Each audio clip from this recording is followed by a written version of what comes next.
चारों ओर सीमाओं से घिरे भूभाग का नाम ही देश नहीं होता। देश बनता है उसमें रहने वाले सभी नागरिकों, नदियों, पहाड़ों, पेड़ पौधों, वनस्पतियों, पशु पक्षियों से और इन सबसे प्रेम करने तथा इनकी समृद्धि के लिए प्रयास करने का नाम देशभक्ति है। नेताजी का चश्मा कहानी कैप्टन चश्मे वाले के माध्यम से देश के करोड़ों नागरिकों के योगदान को रेखांकित करती है, जो इस देश के निर्माण में अपने अपने तरीके से सहयोग करते हैं। यह कहती है कि बड़े ही नहीं, बच्चे भी इसमें शामिल हैं। नेताजी का चश्मा स्वयं प्रकाश द्वारा लिखित एक देशभक्ति कहानी है। कहानी क्या है? यह संस्मरण से भी संबंधित है और रेखाचित्र से भी, अर्थात संस्मरण और रेखाचित्र दोनों की विशेषताओं को इसमें देखा जा सकता है। स्वयं प्रकाश पेशे से मैकेनिकल इंजीनियर थे। अपने औद्योगिक प्रतिष्ठान में कार्य करते थे, लेकिन सेवानिवृत्ति के बाद वसुधा पत्रिका के संपादन से जुड़ गए और 8वें दशक में एक कहानीकार के रूप में उभरते हैं। स्वयं प्रकाश मध्यवर्गीय जीवन के कुशल चितेरे हैं। इनकी कहानियों में वर्ग से शोषण और सामाजिक जीवन में जाति, संप्रदाय और लिंग के आधार पर हो रहे भेदभाव के खिलाफ प्रतिकार का स्वर भी दिखाई देता है। आइए स्वयं प्रकाश द्वारा लिखित कहानी नेताजी का चश्मा का सारांश और विश्लेषण समझते हैं। हालदार साहब को हर 15वें दिन कंपनी के काम के सिलसिले में उस कस्बे से गुजरना पड़ता था। कस्बा बहुत बड़ा नहीं था जिसे पक्का मकान कहा जा सके, वैसे कुछ ही मकान, और जिसे बाजार कहा जा सके वैसा एक बाजार था।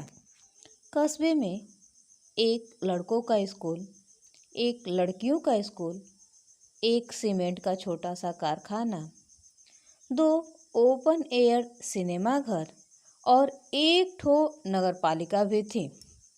नगर पालिका थी तो कुछ न कुछ करती भी रहती थी। कभी कोई सड़क पक्की करवा दी, कभी कुछ पेशाब घर बनवा दिए, कभी कबूतरों की छतरी बनवा दी, तो कभी सम्मेलन करवा दिए।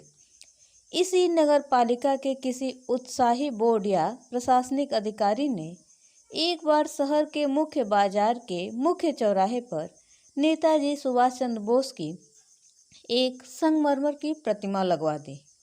यह कहानी उसी प्रतिमा के बारे में है, बल्कि उसके भी एक छोटे से हिस्से के बारे में।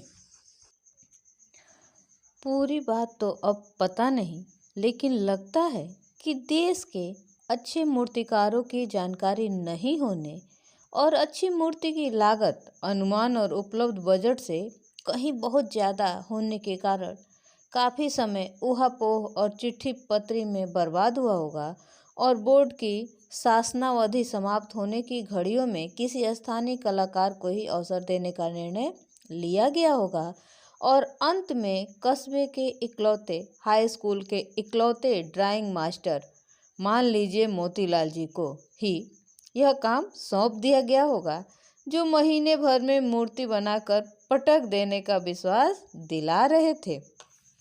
जैसा कि ऊपर कहा जा चुका है, मूर्ति संगमरमर की थी। टोपी की नोक से कोट के दूसरे बटन तक कोई 2 फुट ऊंची, जिसे कहते हैं बस्ट, और सुंदर थी। नेताजी सुंदर लग रहे थे, कुछ मासूम और कमसीन भी, फौजी वर्दी में। मूर्ति को देखते ही दिल्ली चलो और तुम मुझे खून दो मैं तुम्हें आज़ादी दूंगा वगैरह नारे याद आने लगते थे। इस दृष्टि से यह सफल और सराहनीय प्रयास था। केवल एक चीज की कसर थी जो देखते ही खटकती थी। नेताजी की आंखों पर चश्मा नहीं था, यानी चश्मा तो था लेकिन संगमरमर का नहीं था। एक सामान्य और सचमुच के चश्मे का चौड़ा काला फ्रेम मूर्ति को पहना दिया गया था। हालदार साहब जब पहली बार इस कस्बे से गुजरे और चौराहे पर पान खाने रुके, तभी उन्होंने इसे लक्षित किया। उनके चेहरे पर एक कौतुक भरी मुस्कान फैल गई। वाह भाई, यह आइडिया भी ठीक है। मूर्ति पत्थर की लेकिन चश्मा रियल। जीप कस्बा छोड़कर आगे बढ़ गई। तब भी हालदार साहब इस मूर्ति के बारे में ही सोचते रहे और अंत में इस निष्कर्ष पर पहुंचे कि कुल मिलाकर कस्बे के नागरिकों का यह प्रयास सराहनीय ही कहा जाना चाहिए। महत्व मूर्ति के रंग रूप या कद का नहीं, उस भावना का है, वरना तो देशभक्ति भी आजकल मजाक की चीज होती जा रही है। दूसरी बार जब हालदार साहब उधर से गुजरे तो उन्हें मूर्ति में कुछ अंतर दिखाई दिया। ध्यान से देखा तो पाया कि चश्मा दूसरा है। पहले मोटे फ्रेम वाला चौकोर चश्मा था, अब तार के फ्रेम वाला गोल चश्मा है। हालदार साहब का कौतुक और बढ़ा।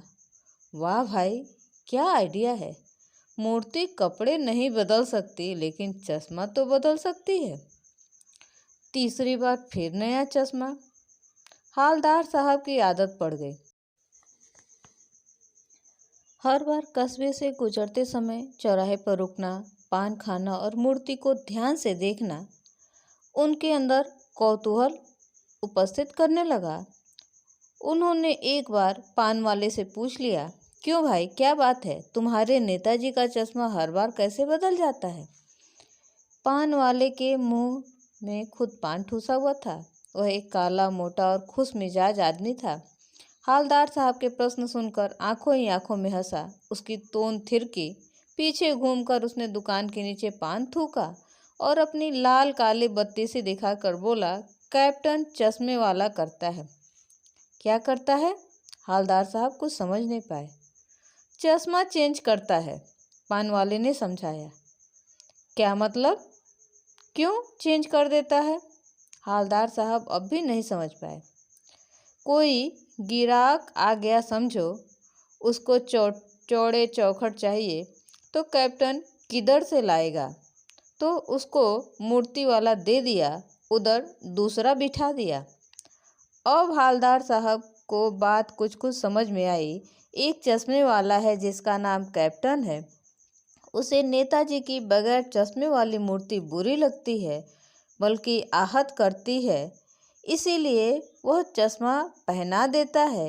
किंतु उसकी छोटी सी दुकान है जिसमें गिने चुने फ्रेम है, और जब कोई ग्राहक आता है और उसे वैसे ही फ्रेम की दरकार होती है जैसे मूर्ति पर लगा है, तो कैप्टन चश्मे वाला मूर्ति पर लगा फ्रेम संभवतः नेताजी से क्षमा मांगते हुए लाकर ग्राहक को दे देता है और नेताजी को दूसरा फ्रेम लौटा देता है।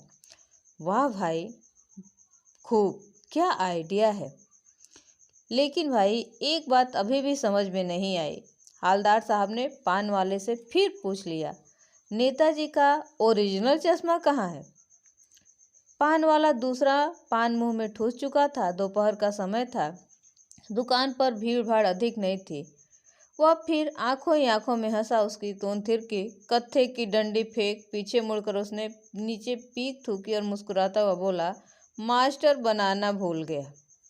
पान वाले के लिए यह मज़ेदार बात थी, लेकिन हालदार साहब के लिए चकित और द्रवित करने वाली। यानी वह ठीक सोच रहे थे। मूर्तिकार मास्टर मोतीलाल वाकई कस्बे के अध्यापक थे। महीने भर में मूर्ति बनाकर पटक देने का वादा किया था, लेकिन पत्थर में पारदर्शी चश्मा कैसे लगाया जाए, कांच वाला, या तय नहीं कर पाए, और इसीलिए कुछ और बारीकी के चक्कर में चश्मा टूट गया, या पत्थर का चश्मा अलग से बनाकर फिट किया होगा और वो निकाल लिया गया हो। उफ! हालदार साहब को यह सब कुछ बड़ा विचित्र लग रहा था। इन्हीं ख्यालों में खोए खोए पान के पैसे चुकाकर चश्मे वाले की देशभक्ति के समक्ष नतमस्तक होते हुए वह जीप की तरफ चले। फिर रुके, फिर पीछे मुड़े और पान वाले के पास जाकर पूछा, क्या कैप्टन चश्मे वाला नेताजी का साथी है या आज़ाद हिंद फौज का भूतपूर्व सिपाही? पान वाले ने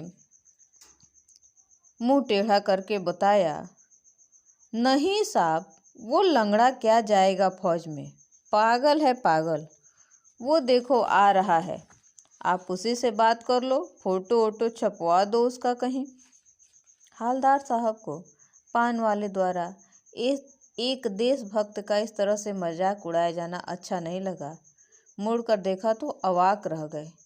एक बेहद बूढ़ा मरियल सा लंगड़ा आदमी, सिर पर गांधी टोपी और आंखों पर काला चश्मा लगाए, एक हाथ में छोटी सी संदूकची और दूसरे हाथ में बांस पर टंगे बहुत से चश्मे लिए अभी अभी एक गली से निकला था और अब एक दुकान के सहारे अपना बांस टिका रहा था।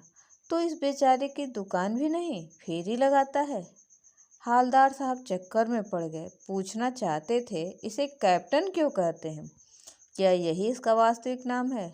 लेकिन पान वाले ने साफ बता दिया था कि अभी इसके बारे में बात करने के लिए तैयार नहीं है। ड्राइवर भी बेचैन था, इसलिए हालदार साहब जीप में बैठकर चल दिए। 2 साल तक हालदार साहब अपने काम के सिलसिले में उस कस्बे से गुजरते रहे और नेताजी की मूर्ति में बदलते हुए चश्मे को देखते रहे। कभी गोल चश्मा होता तो कभी चौकोर, कभी लाल, कभी काला, कभी धूप का चश्मा, कभी बड़े कांचों वाला गोगो चश्मा, पर कोई न कोई चश्मा जरूर होता। उस धूल भरी यात्रा में हालदार साहब को कौतुक और प्रफुल्लता का कुछ क्षण देने के लिए। फिर एक बार ऐसा हुआ कि मूर्ति के चेहरे पर कोई भी कैसा भी चश्मा नहीं था। उस दिन पान की दुकान भी बंद थी, चौराहे की अधिकांश दुकानें बंद थीं। अगली बार भी मूर्ति की आंखों पर चश्मा नहीं था। हालदार साहब ने पान खाया और धीरे से पान वाले से पूछा, क्यों भाई, क्या बात है, आज तुम्हारे नेताजी की आंखों पर चश्मा नहीं है? पान वाला उदास हो गया। उसने पीछे मुड़कर मुंह का पान नीचे थूका और सिर झुकाकर अपनी धोती से सिरे से आंख पोंछता हुआ बोला, साहब, कैप्टन मर गया। और कुछ नहीं पूछ पाए हालदार साहब। कुछ पल चुपचाप खड़े रहे, फिर पान के पैसे चुकाकर जीप में आ बैठे और रवाना हो गए। वे बार बार सोचते, क्या होगा उस कौम का जो अपने देश की खातिर घर गृहस्थी, जवानी, जिंदगी सब कुछ होम कर देने वालों पर भी हंसती है और अपने लिए बिकने के मौके ढूंढती है।